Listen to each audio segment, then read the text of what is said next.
నమస్తే అండి. Welcome to my channel. ఈరోజు వీడియోలో సింపుల్‌గా అప్పటికప్పుడు 15 నిమిషాల్లోనే ప్రిపేర్ చేసుకునే టేస్టీ స్వీట్ రెసిపీ సేమియా కేసరి తయారీ విధానం చూద్దామండి. తయారీ విధానం చూద్దాం. బాండిల్లో 1 టేబుల్ స్పూన్ నెయ్యి వేసుకొని వేడి చేసుకోవాలి. నెయ్యి వేడైన తర్వాత అందులో 2 టేబుల్ స్పూన్ల జీడిపప్పు, 1 టీ స్పూన్ ఎండు ద్రాక్షని కూడా వేసుకొని అవి కొంచెం ఫ్రై అయిన తర్వాత వేరొక బౌల్‌లోకి తీసుకొని పక్కన పెట్టుకోవాలి.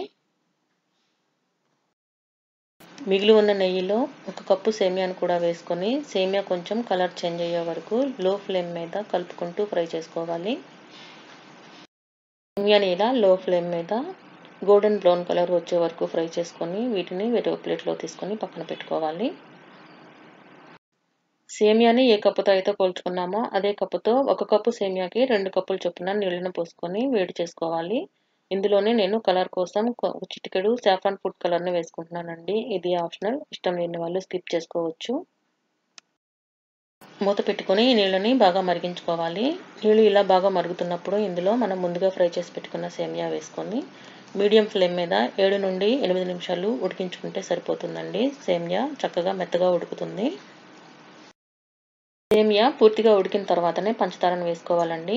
1 కప్పు సేమియాకి 3/4 కప్పు పంచదార సరిపోతుంది. పంచదార మీ టేస్ట్‌కి సరిపడా వేసుకోవచ్చండి. పంచదార వేసి కలుపుకున్న తర్వాత 4 లేదా 5 నిమిషాలు మూత లేకుండా మీడియం ఫ్లేమ్ మీద ఉడికించుకోవాలి. మూత లేకుండా 5 నిమిషాలు ఉడికేటప్పటికి కేసరి అంతా ఇలా దగ్గరగా అవుతుందండి.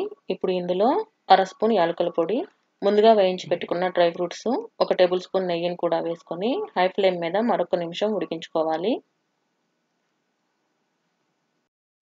1 నిమిషం హై ఫ్లేమ్ మీద ఉడికించుకునేటప్పటికి కేసరి మరి కొంచెం దగ్గరగా అవుతుందండి.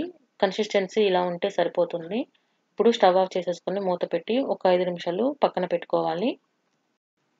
ఇలా 5 నిమిషాలు పక్కన పెట్టుకోవడం వల్ల కేసరిలోని తేమంతా తగ్గి సేమియా కేసరి ఇలా పొడి పొడిగా వస్తుందండి.